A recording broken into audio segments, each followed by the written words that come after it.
Well, welcome to this edition of the second training on how to develop a scientific or best practice abstract. My name is Patrick Okwara, joining you from Amref International University. We have our trainer for this session today. But before we start, I want to do a quick overview of why we are having this training.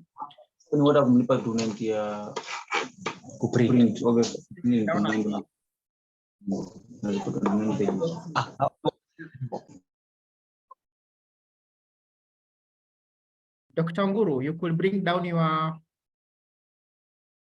could stop, yeah, so that I can be able to quickly give a brief highlights. All right. Yes, before I can Sorry. Okay. Okay, good. So I'll be able to quickly share my screen. Yeah, so colleagues, we are organizing for a primary healthcare congress, Amref International University, together with her partners, who includes Jaramogi Oginga Odinga University of Southern Technology, African Population and Health Research Center, the Global Health Network, CHESOA, the Health Rights, Productive Health Network Kenya, Lacta Hub, among others, organizing a primary healthcare conference that's going to take place later this year on November 29 through December 1st. So the theme of the Congress is aligning practice to evidence in strengthening PHC for lasting health change in Africa. The Congress has up to 5 themes that you can be able to see on my screen here. So the 5 themes are evidence-based community approaches, models that strengthen equitable access to PHC, social determinants of health, where we are looking at evidence-based interventions that improve health in communities, priority PHC service delivery interventions that transform the health of communities, that includes RAMCA, mental health and NCDs. Number 4, we are looking at interventions to leverage emerging global issues to improve PHC, where we are inviting papers in climate change, advances in technology and global health security, and then evidence for system strengthening, where we are looking for papers in social accountability, health leadership and management, health financing and entrepreneurship. So those are the 5 sub-themes of the Congress. Yeah, so for the sake of this training, just to show you that we are now inviting papers, and we have a Congress website. I'm going to be sharing that in the chat area, where you can be able to go and submit your abstract. So once you go to the chat area, I should be able to bring you to something like this. Sorry about the sharing glitches here. Should be able to bring you to a portal, this kind of a portal here, this kind of a portal that looks like this. Okay, so the website is phccongress.com. They should open this portal that looks like this. So here you should be able to go to, should be able to have this,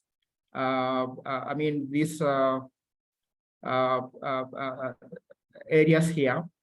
But how to be able to submit your abstract, you need to come to call for abstract here. This is where you begin your submission process. So once you click on it, it will bring you to a brief description of the various submission guidelines that Dr. Nguru is going to be talking about today. You can be able to see the various, to choose whether you want to do scientific, also best practice. You'll also be able to ask you on a number of things once you click that portal. But importantly for this time, before I can be able to, to hand over to our presenter, is that once you click submit an abstract, it should be able to open a form where you can be able to begin your registration process. Yeah, so here you'll be able to choose the type of the abstract that suits your story or your research area. You'll be able to choose the type of the theme, the sub-theme from the 5 that I talked about earlier. You'll be able to put your title. That should not be more than 25 words. Put your abstract. That should not be more than 300 words. Then choose whether you want to present this orally or via poster.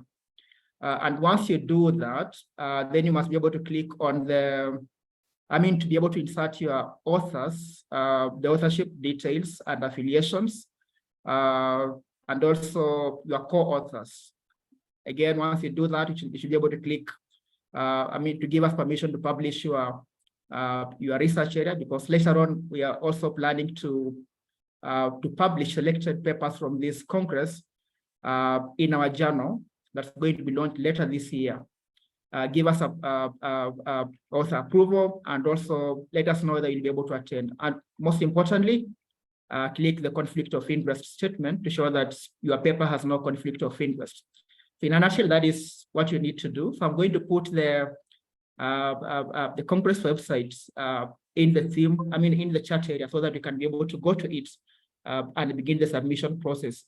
Yeah, but without further ado, let me now invite Dr. Dan Onguru. Dr. Dan Onguru is a senior faculty member at JUST University, and he's going to be taking us through this presentation. So, Dr. Dan Onguru, the floor is yours. Please take it up, sir.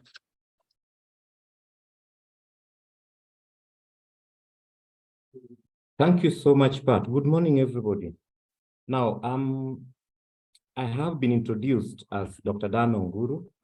Some of you may know me. I teach at Jaramogi Oginga Odinga University of Science and Technology. We are partnering with, or we are supporting AMU in their quest to have this Congress that has been properly described. And as part of that, as Patrick has mentioned, there was a need to have a training on how to develop an abstract, especially gearing towards a scientific conference like Congress like we have.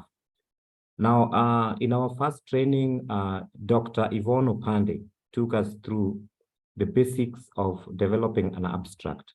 The presentation today is not far from what she did. We are alive to the fact that some of us may not have had the opportunity to get through, to go through that particular training. So we needed to have another round so that we remind us of what we learned while we introduce the concepts to those who may not have been there. Now, what you're doing is not new.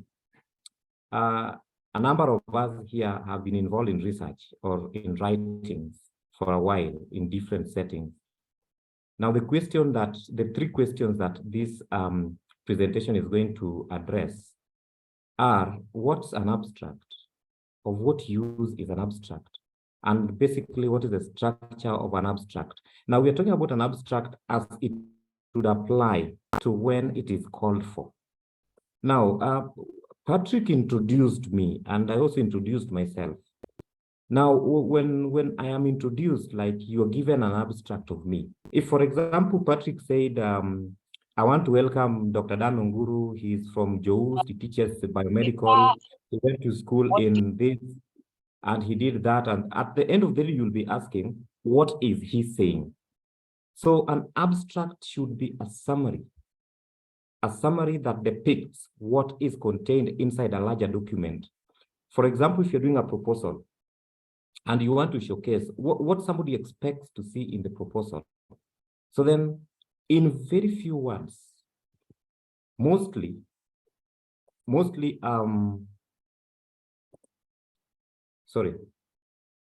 you'll find apps are called for, then the guidelines are given. And like in this case, Patrick has just shown that we don't want to go beyond 300 words. And good abstract will always be between 250 to 300 words. But when it is called descriptive, then it is even shorter. It could even be 100 words. But for most of what we do, either for scientific research or best practice, it revolves around 250 words. Now, when you do an abstract, the first thing is there's a reason for which you do the abstract. One is to summarize something. It could be a proposal, it could be findings. When you do a summary like that, the summary will either make the potential reader get attracted or switch off. For example, if you are doing an abstract and you are writing about, I believe a good number of us here know about diseases, about tuberculosis. and the first time tuberculosis appears on the abstract, it is poorly spelled or it is misspelled. Obviously, the reader is going to be asking questions. If, for example, you're writing about Kenya, and Kenya appears with the small letters all through, the reader will already be getting put off. If you're writing an abstract, and the abstract has a lot of big words, of course, while it is true that people will read in their domain, sometimes I am not a chemist, but I may want to read something in chemistry. Maybe there's a chemistry paper that describes a biomolecule which I'm interested in. But if the terminologies in the abstract are a little too scary, then the reader is not going to be attracted.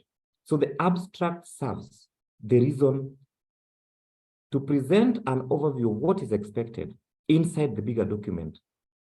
And then its role is to allow the reader to appreciate whether to move on or to stop.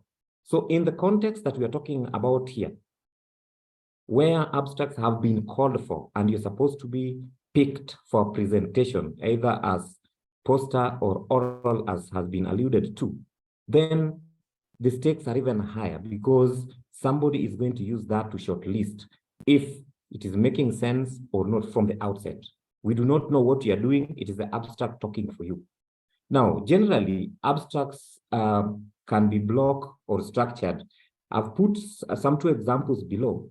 The black text here is what is called a block, but you can break it down. So whoever is receiving the abstract could instruct that break it down into the following subsections. As we're going to see, these are the contents of the abstract anyway. Now, again, the abstract, like I've said, may present research findings or simply arguments or just highlight best practice. There are people who, for example, develop things in the laboratory, and then you say, I've come up with this protocol, and you want to describe how you came up with the protocol so that it can be reviewed and it can be seen if it can be used. The same may happen in business settings or in other disciplines, okay? So like I've said quickly, the abstract allows the reader to see very quickly what is in the paper, which then allows them to choose to move on or to abandon it altogether. Always agree at any given time that when you have an abstract, somebody is going to read the whole of it. Now, it also prepares the reader to follow the information the way it is presented. And then, because it is a summary, it helps the reader to remember the key points from the paper. The paper could be 20 pages, could be 10 pages, could be 8 pages, it depends. So the abstract then plays a very important role in highlighting the key areas of interest. So what is in an abstract? This was equally highlighted previously, but these are the things we do on a daily basis, but still it is important to go through it. The first thing that you have to provide in an abstract is the context. What are you talking about? If you're talking about maternal health is so wide. At what point are you talking about maternal health? So you're going to talk about maternal health as a general topic, but then you narrow down to the specific topic. If you're talking about, for example, maybe ANC attendance, or you're talking about delivery, then you come from the major topic, which is maternal health, and then you come specifically to the one that you're going to address, or the one that you've addressed. Then here, as you conclude this, the first bit, then you come on and explain or state the central question, the problem statement. Now, when you're writing the abstract, whereas in the main document, the problem statement may be so many lines, 4, 5, 6, 7, 8. In the abstract, this is ordinarily one simple statement that is anchored onto the first part, which is the background. So we are not expecting a lot of explanation here. You have to be succinct, you have to be concise. Then after giving the problem statement, then you give the main reason. Now, here there's a bit of variation. There are publishers who would tell you to give all the questions you had, or all the objectives you had, all the specific objectives.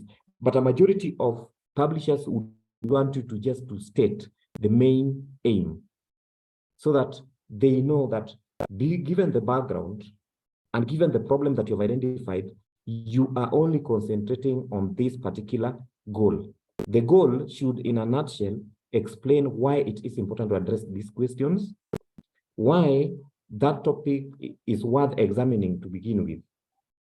And if you are filling a research gap in a previous research. Now, the art of writing an abstract requires extreme skills in summary. You must be able to summarize all this in a nutshell and present in just a sentence. And then very importantly, for the abstract, the methods. Remember we said that the abstract informs about what you did or what you're going to do. So the methods, again, are summarized. This can be very tricky. Sometimes you may find an abstract is so summarized that the methods do not come out. So in summarizing, you still have to ensure that the points are very clear. And we know when you go to the chapter on methodology of a proposal or a thesis or a report, all those elements need to be captured in a nutshell, in a very short paragraph. Then, of course, the reason, if it is a research that you've conducted, then the reason that you're writing the abstract is to present the findings. So you spend some space on the findings of the results. Or if it is best practice, the arguments or procedures that are resulting from the same. And then, of course, you have to provide the significance stroke implications of the findings or those arguments. When you find, when your study finds that net use is low despite high coverage, then what do you conclude and what do you recommend? In this sense, the conclusion and the recommendations are tied together. So we find the net use is much lower despite 98% net coverage. Then you also recommend, because the main document must be having recommendations. It must be noted that the journals that we want to publish in or the conferences that we attend will always provide very clear instructions to the authors. And your fidelity to the instructions given will be the first step towards moving towards the activity that you are going into. And those instructions sometimes are as minor as font, as the way you present the margins. I think some of you have written abstracts and set them somewhere, and the thing is perfect, but you don't get invited to present. Perhaps it is because you are told to use Times New Roman font 12, you used Times New Roman font 13. It is just that simple. So please, like Patrick mentioned earlier, please let us be very diligent on the instructions that are supposed to be followed while submitting. Now, how do we then write a good abstract? One of the things for a conference, for example, one of the things that we have to do is you want to strictly adhere to the guidelines provided.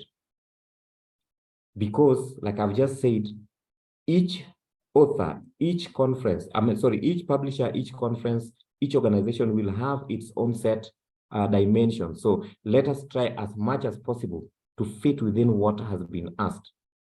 So some may be specific, very specific, and like I'm saying here, font, spacing, justification, margins, etc. Sometimes you may even think it is petty, but it is also a good way of even knocking off people, because sometimes these calls are made and abstracts flow in their tens of thousands.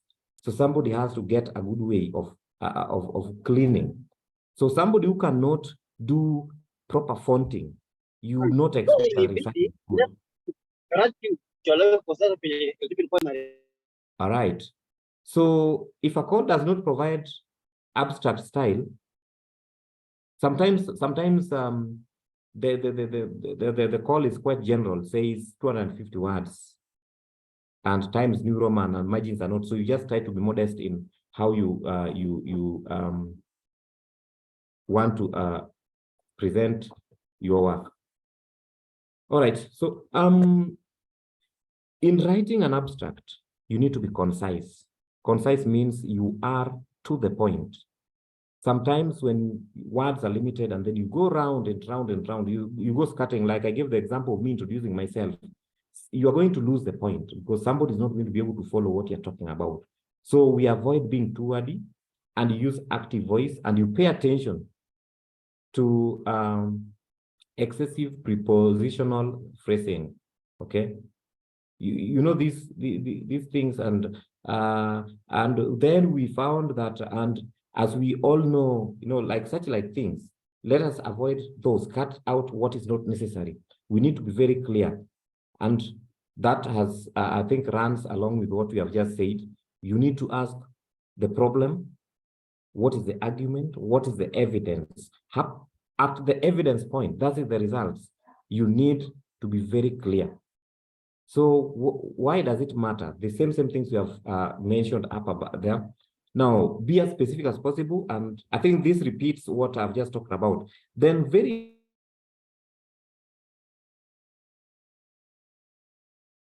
sure that its final presentation is error-free.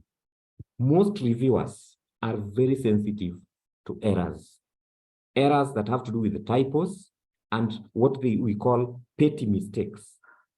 I gave the example of writing Uganda using a small letter, and then you are from Tanzania and you've written Uganda in small letters. The person may take this like this is demeaning to the country. So it looks petty, but they play a very big role, right?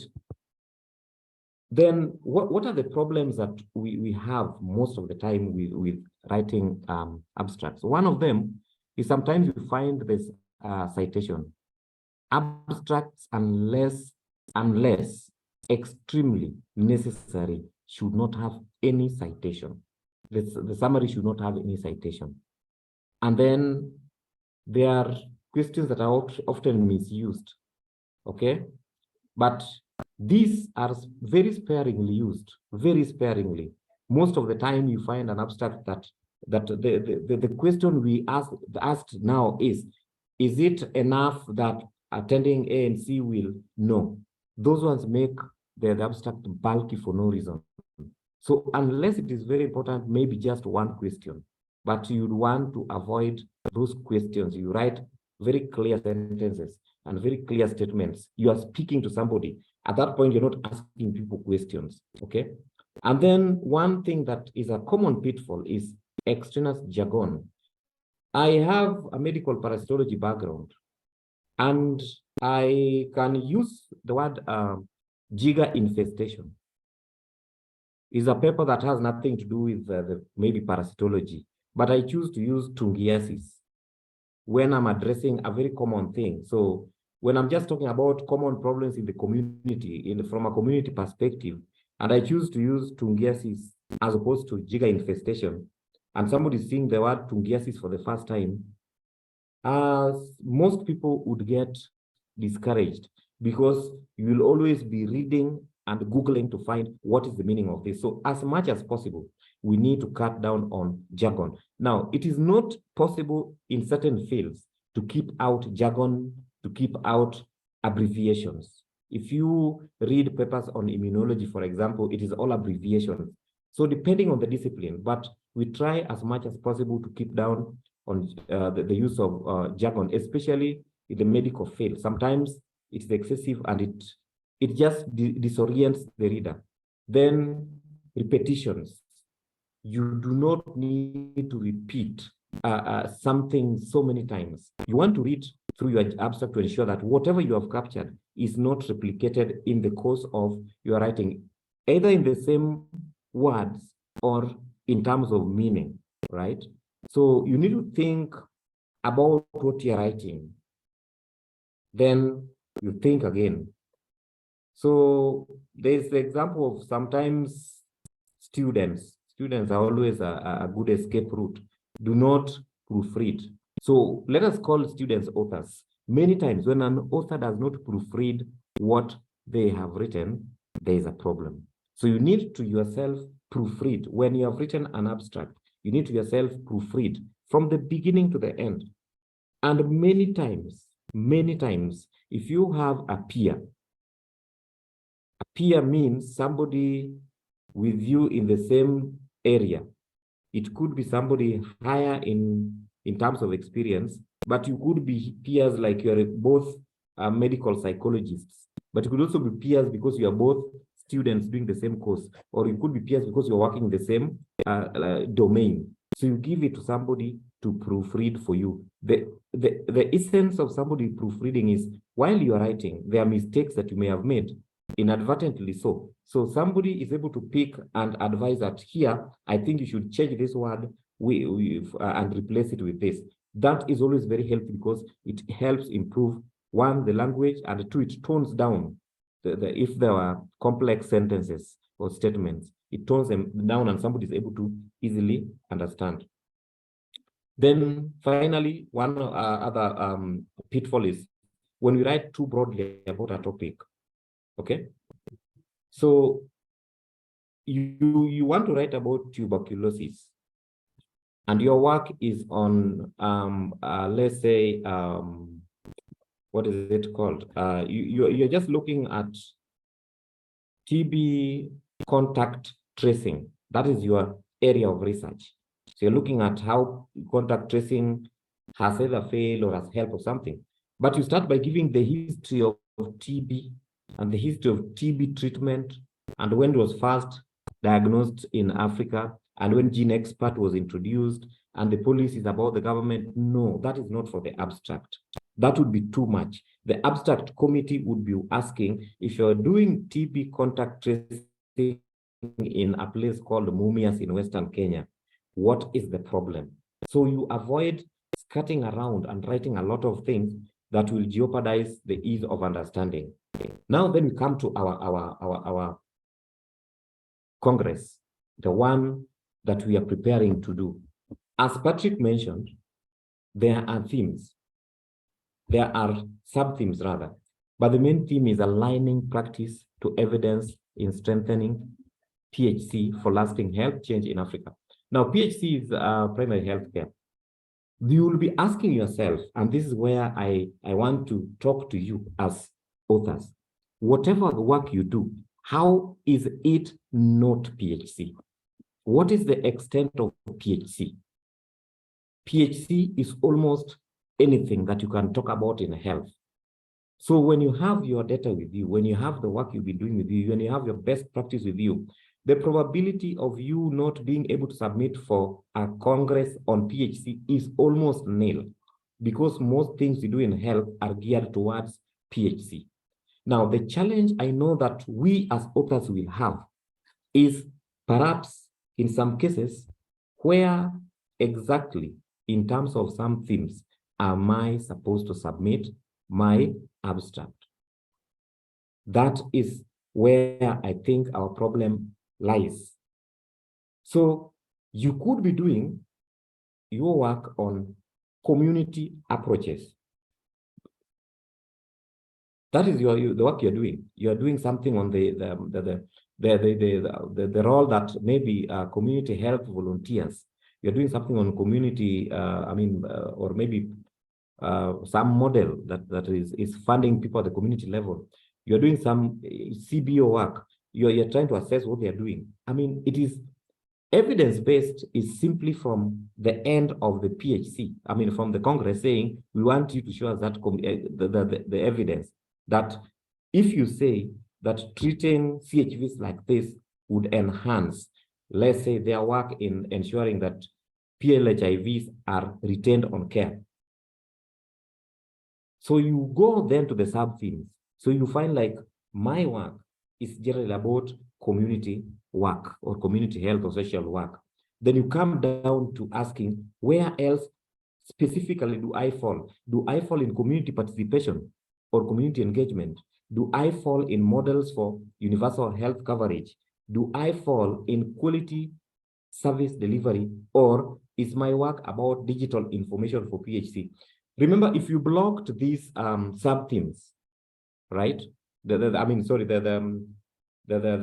approaches, the models, number 1 to 4, and you just remained with the first sub-theme, which is evidence-based community health approaches, and you're doing something on the use of mobile phone in tracing some people, it may not ring into your mind. So in going to submit your abstract, it is important that you go through this, so that if you're, for example, you're looking at the role of community health volunteers, but what you are actually looking at is the role of they're called health promoters in using digital technology. Then you may want to switch from number 1 to number 4 because your work is refined. It is not the general community participation or the models for universal health coverage, but it is refined and very much confined to digital technology. So you would go then and submit your abstract at that point. So it is very important, for example, if you look at this theme, it looks broad at the for this sub-theme, it looks broad from the outset. But when you go down to the details, then you find there's somewhere you're going to fall in very easily. Now, the second one is determinants of health, all right? Social determinants of health. A good number of us have a health background. So sometimes it's good when you see something like social determinants of health, the first thing you do is run into literature, search, what is the meaning of this? Go back and find what is it that constitutes social determinants of health. But for this particular Congress, we are looking at 3 points. One is resilience. We are looking at dimensions of resilience and its impact on health outcomes. What is resilience? Okay, we have people who live in particular environments. We have people who live under certain conditions. How does that then relate to their ability to access or to be accessed by what? Healthcare. So you need to look at what you have. Like I said a short while ago, there is almost no study you're going to conduct that may not contribute significantly to PHC. So the abstract that you have, the work that you are intending to do, the innovation that you have created will find its space. Now, we are looking at livelihoods. What is the interplay between livelihoods and health? Remember, I've said social determinants and health are wide, but for this, we're just capturing on, we are concentrating on 3 to make it easy. So we're talking about livelihoods, the interplay between livelihoods and health, exploring factors, likely opportunities, income inequality, social support, etc. When you look at a community or a family unit, there are those things that may affect how they access health. Then there is education, plays a role. So depending on what you have, sometimes you have some of us who work with disadvantaged populations, and you may have dealing perhaps with orphaned children, etc. So when you provide them with education, and from that angle, you could last like when they are in an education system, does it raise their tendency to get help? Or if you take a community generally through school, a more educated community, is it more likely to have or to end up in health equity, etc.? You just have to think through the frameworks that you have and the data that you already have, the abstract you already have, or the work that you intend to do. Now, number 3 is priority PHC service delivery interventions. Now, these are special areas of interest. We have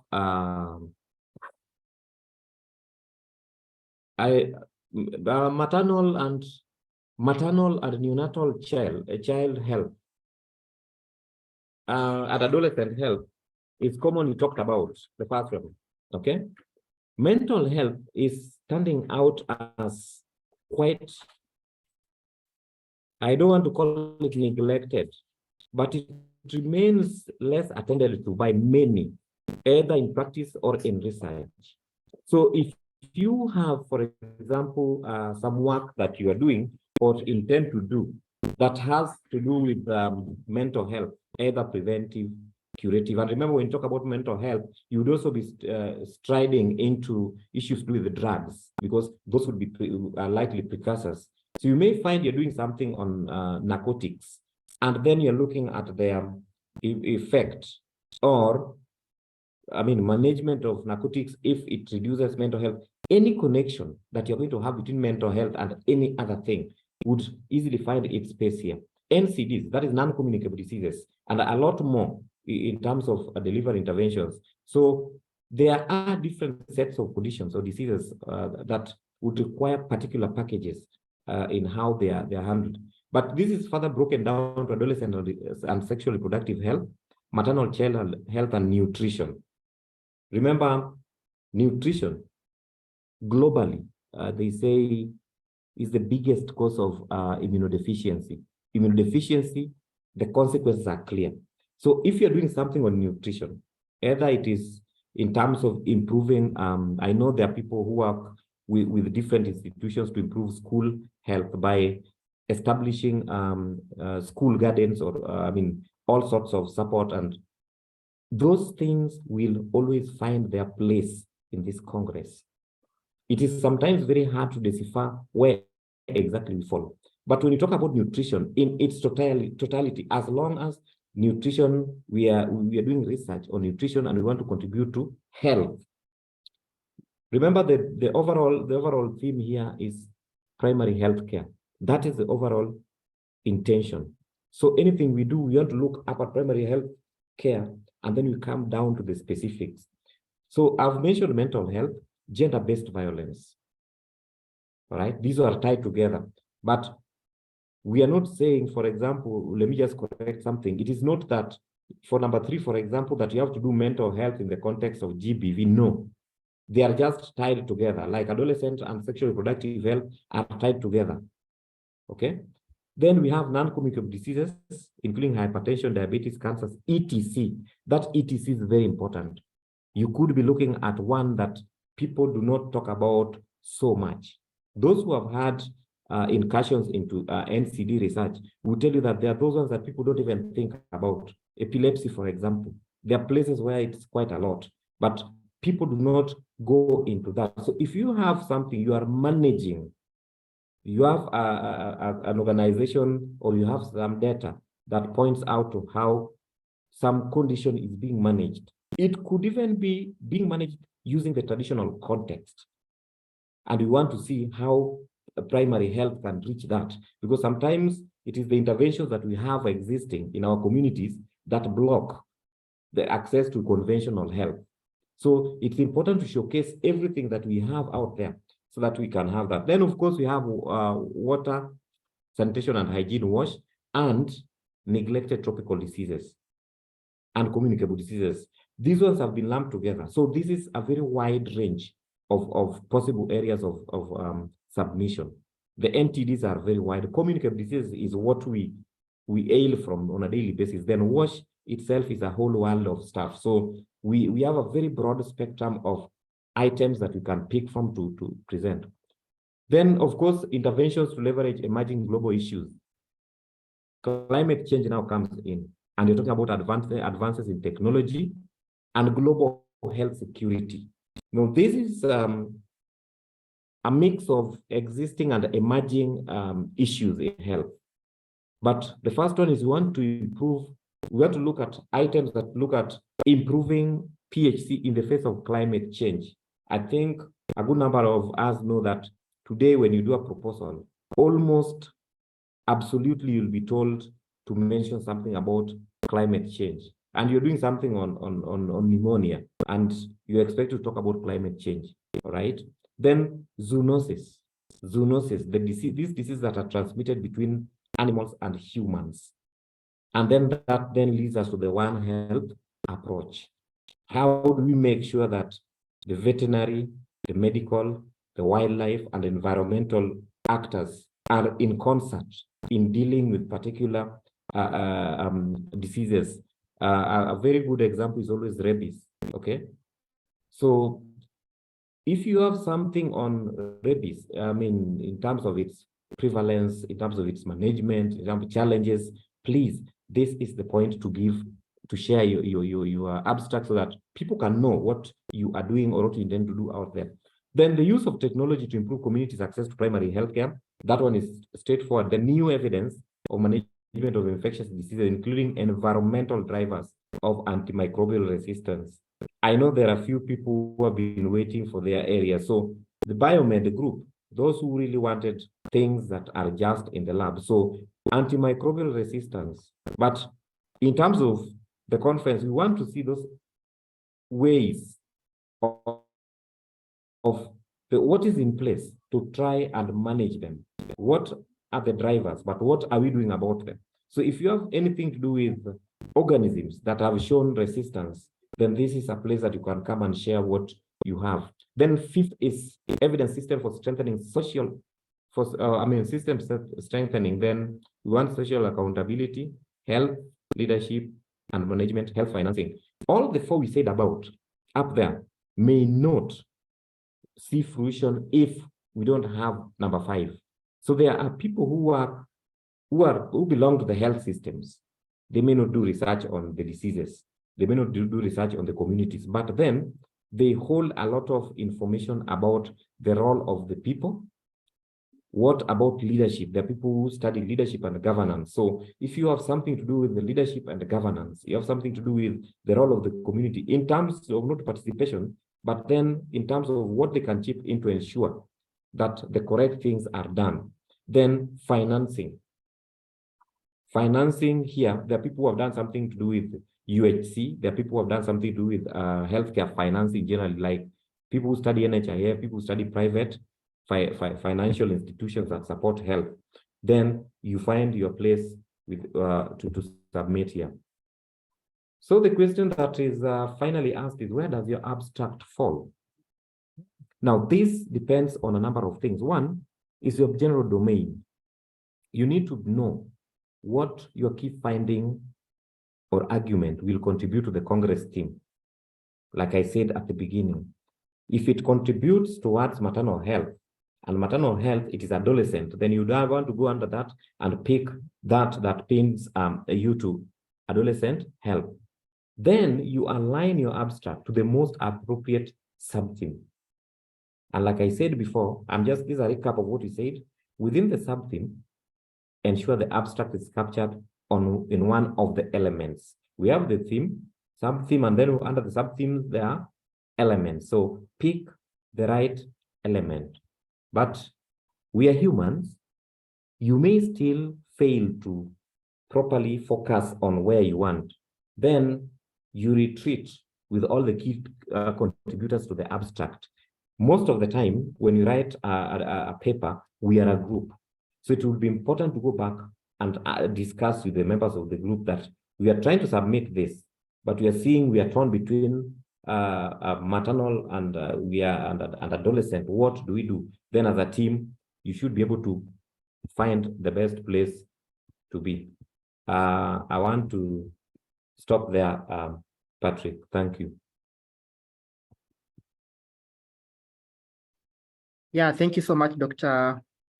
Dan Onkuru, for that very insightful presentation that has been well delivered.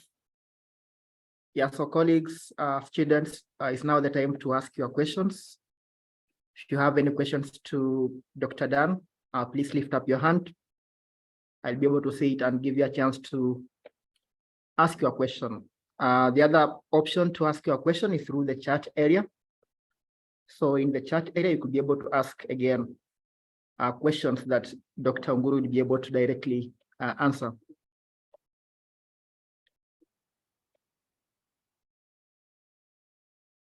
Yeah, so anyone with any questions?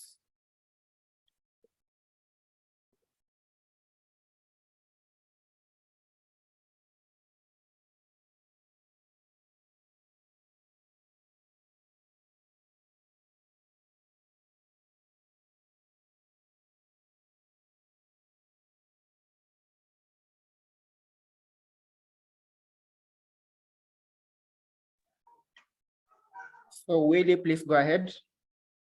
Thank you very much. By Moses. I think I joined late, but it's a very insightful discussion. So I want to just, Dr. to just maybe, if maybe I'd mentioned it, maybe can repeat the difference between best practice abstract and scientific and the scientific abstracts. The other, which shows about the research or findings. So just maybe you can clarify so that we may understand.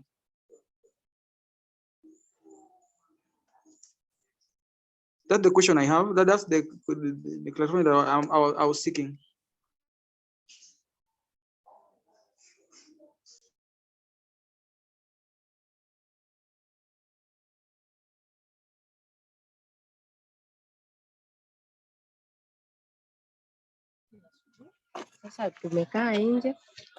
Patrick, mine is not a question. Mine, maybe once the session is done, I think I'm going to the field. But then what I wanted to say is that just to encourage everyone else to send an abstract, and maybe you can use this opportunity to talk about the sponsorship for the students. And I think this would encourage many people to send abstracts, knowing that they're going to receive a sponsorship for it. Thanks.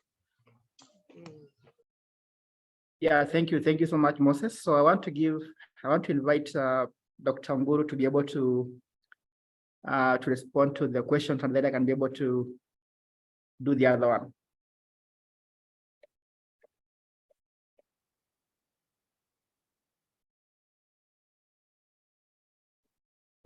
Thank you, Willis. Thank you for that. Now, like I said, when we do the various works that we do, there are people who conventionally we are going to do research. You write a proposal and you have findings. Then that is typically a scientific report. So the abstract belongs to either a report or a proposal. But there are scenarios when you want to describe, let's say, a procedure. It is not stemming out of a report. And this, like I said, depends on the context. There are people who work in different contexts where you want to develop something. You have come up with a protocol, all right? It may not be scientific research, but you have come up with a way of doing something. So you are describing how best to do this particular thing. Like you want to describe how to best arrange for a conference or a congress. Then you provide a summary of how you think a congress should be planned. So there is going to be an elaborate report of how to plan for a congress. But then you provide a summary that somebody can read, and then without going to the details, then they can see, so it looks like this is the reason why we have attend congresses, and this is how it should be done, and this is what is expected. So best practice will be from all sectors actually, all right? Not necessarily because of research that you are going to do, but it could be the outcome of something that you've looked at and you think things should be done. This is about procedures. How do we best do this, all right? Thank you, Dr. Dan Onguru. Now to answer Moses' question regarding the, regarding whether we are having some financial sponsorship for students. Yes, discussions are currently ongoing, so we encourage students to take advantage. Remember, the submission deadline is on 30th August. So keep checking on our website for any of that information. It will be there regarding the type of sponsorship that students can be able to get. Yes, I want to invite Malkia. She has a question, but before she comes in, Dr. Nguru, somebody is asking, do I have to come up with an abstract with a source of data in mind? So that is someone who is thinking about data, that should an abstract only be informed by data, or are there types of abstract that you can do without data? And then there was another question, Dr. Onguru, to you. Somebody is asking, under which category does a paper that evaluates the long-term impact of HIV on household socioeconomic status fall? A paper that evaluates the long-term impact of HIV on household economic status fall. So those two questions, and then I'll be able to invite Malkia to ask her questions.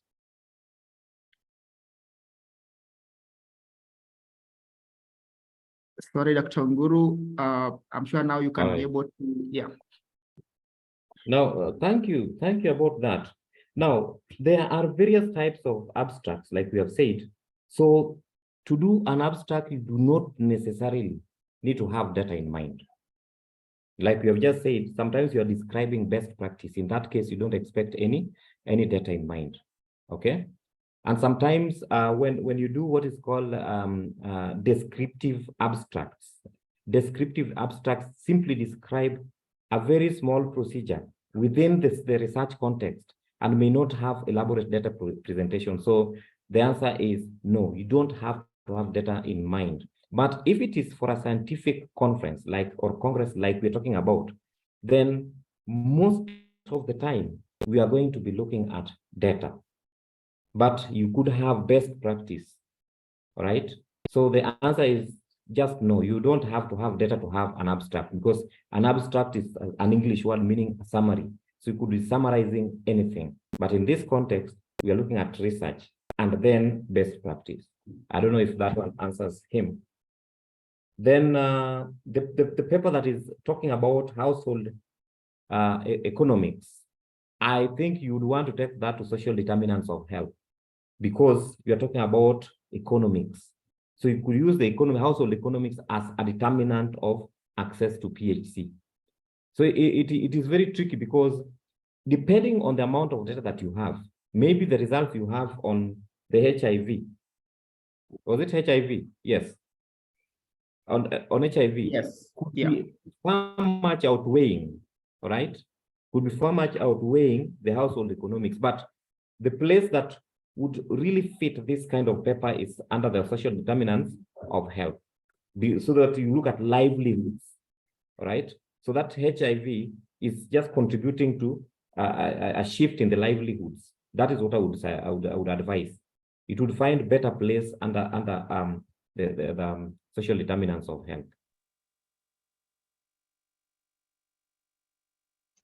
Yes, Patrick, there was Malkia. Thank you, Dr. Daniel. No, I wanted to alert Patrick there are questions on the chat, and also add a little bit on the best sharing abstract. We can look at it. Most of the time we do a lot of interventions on the ground, and there are things that we implement. So in a best practice abstract, it is good for you to give a small background of the intervention you are carrying. And under the sections of methods, the same way when you look at a scientific abstract and on the methods sections, they are speaking about the study designs that they used. In that section, you can now describe how you did your intervention. If it's a training intervention that was geared to maybe improving a certain outcome, you can try and describe the intervention on the method sections. And then you can try and look at, after you implemented your intervention, what were your findings and what were your lessons learned? And then you can conclude. Just a small addition on the best practice, best sharing practice abstract. Thank you. Thank you so much, Dr. Malkia, for that addition, which is well received. I want now to ask Magdalene.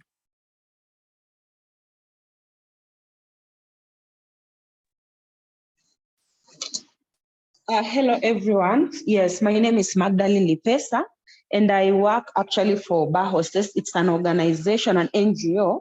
So maybe my concern is I've heard one of us mentioning of maybe the abstract for those who are actually submitting the abstract. Are they only students? Because currently I'm not a student. So my question is that. And another thing is maybe it's just a general comment or a compliment. It's good that generally for here, me being working with Bar Hostess, I'm actually one of the role model in abstract submission. I've had many peers coming to me, actually telling me to help them in abstract submission. And it's a good thing that I've learned a thing or two on abstract submission in terms of maybe how to come up with a good background when it comes to lesson learned or rather scientific abstract submission. So it's actually a good practice. So maybe for the question that I asked, maybe if I can get a clear clarification so that maybe I can encourage my colleagues here to at least submit the abstract if they are in a position, because most of them actually are not students.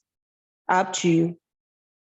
Yeah, thank you so much, Magdalene, for that question. Yeah, so the Congress, if you go to the Congress website, you'll be able to see that the Congress is targeting a wide spectrum of stakeholders, ranging from practitioners in PHC, these are policymakers, academicians, researchers, and students only happen to be one of that cohorts that we are targeting. So it's a wide spectrum, Magdalene. So please encourage them in their numbers to go out there, to go to the website and be able to submit the abstracts. All of them are invited, just like Dr. Nguru said. Anyone whose work in a way touches PHC, they are invited to be able to participate. Okay. Yes, I don't seem to see, I'm checking the chat area to see if there are other questions. No other questions in the chat area. So I also noticed that our time is almost up. So just giving any other final layer of people who have questions to ask. I don't want to close anyone out.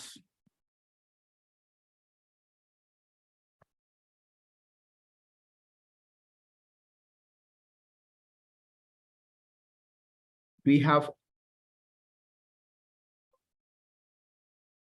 anyone who is still having a question to ask?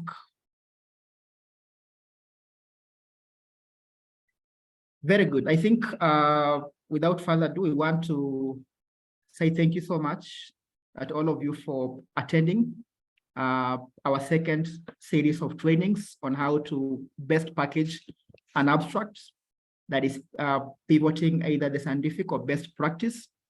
So we are looking forward to you being able to ask your questions. And I can see Willis is raising up his hand. So Willis, I think you could be the last person to ask your question in the interest of time. So please go ahead and ask your question before thank you very much. I wanted just to know if we can get the recording of what has been taught or what we have learned today, maybe for reference or for so that we may maybe listen to it after some time. Yes, thank you so much. Given the huge numbers that we have received in the two episodes, in the last one, we had more than 126. This one, I think, over 60. So what you are going to do, you are going to put this recording on our website so that people can be able to go there at their free time and be able to just review again. So you're going to have both of these two sessions on our website so that people can be able to ask. And then someone is asking, Dr. Nguru, just before we bring this to an end, can you describe the practice in eye health care service and how it impacts health? I don't know. Maybe I need to begin up there. So somebody is asking, thanks, Dr. Nguru, for the good presentation. Any comments on how to respond to several comments from different reviewers in abstracts? Any comments on how to respond to several reviewers from different reviewers on abstract? That could be someone maybe who has submitted abstract and they have received reviews. So I think what they're asking is how best to respond to those kind of reviews from the different reviewers, Dr. Nguru. So we are going to finish this in the next 5 minutes. So someone else is asking, you can describe the practices in eye health care services and how it has impacts health, something like that. Somebody is asking that kind of a question. I'm not sure I'm getting the question clearly, but I think I want to ask Dr. Nguru to be able to respond to. Yeah, thank you, Patrick. The second one you are not getting right. The second one was Dr. Malkia responding on our behalf to somebody who had asked this. I have a research interest in eye health care services, but my area of interest has no previous data. So Malkia is saying, yes, you can, by describing the practices in eye health and care services and how it impacts health, best practice. Thank you. So then somebody else asked about the different reviewers. So sometimes this, Alex, will depend on who are these reviewers, because if it is an abstract that you send out there, like we are sending to AMU, then you get the reviewers. The best way to deal with the review comments is to form a matrix that has all the comments. Then you go through each of them one by one. I know you could be asking where there are conflicts. Where there are conflicts, then you need to give what you think is your position and you provide a justification, an explanation. Sometimes you could have two reviewers, one saying, add this, another saying, remove this. Those people are not together, but they are saying they are addressing the same item in two opposite directions. Sometimes such conflicts arise, especially in scientific research. And you need to be able to justify yours with facts. If your data says X and the reviewer feels it is Y, then you need to be able to justify why you are taking the position you are taking. But it is not a problem. Most people would review the same document and come up with almost the same verdict. So where there are conflicts, I think that is what you're addressing, then you need to be able to justify the position you are taking so that the person whose position you are not aligning to understands the reason why you are where you are. But the best thing is to take, if there are three reviewers, put them in a matrix, then deal with them one item after the other. Thank you. Dr. Dan, on the same question, before you mute, somebody is asking whether they can be able to submit an abstract that is still work in progress. I believe so. That I think ties to what has just been explained up here. I'm forgetting the name. Was it Dr. Malkia? What Dr. Malkia just explained, yes. And then it also depends. I think it was Evelyn who asked that. It depends on what is work. I mean, an ongoing work. It could be ongoing and you already have preliminary data, or maybe you've done you've already done your sampling, you've done your sample collection or data collection. So the answer should be yes. Okay, great. I think another question has just come in. Okay, I think we shall, like I said before, we shall be able to have this recording put on our website so that the large numbers can be able to review them at their own free time. Okay, I think with that, I just want to thank Dr. Dan Onguru for his time and also for that wonderful presentation. And also thank you members for getting time to attend this session. So again, to encourage you to submit your abstracts before the 30th of August, which is only 3 weeks away. So all the best to you guys as you submit your abstracts. And in case of any questions, please feel free to reach out to us through, just go to the website and I'll be able to I can even put here our Congress email that you can be able to reach us through if you have any issues. So I'm putting here our email so that you can get in touch with us in case you have any problem. Okay, otherwise, thank you so much and have a wonderful time. Thank you all.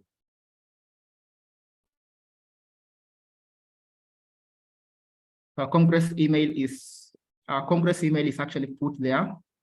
Let me share with everyone in the meeting so that we can be able to see what it is in case you have any issues. Maybe you are writing an abstract, you still have work in progress. You can always get in touch with us and we can be able to see how to accommodate your needs. Otherwise, have a wonderful time and see you during the Congress event. Bye-bye.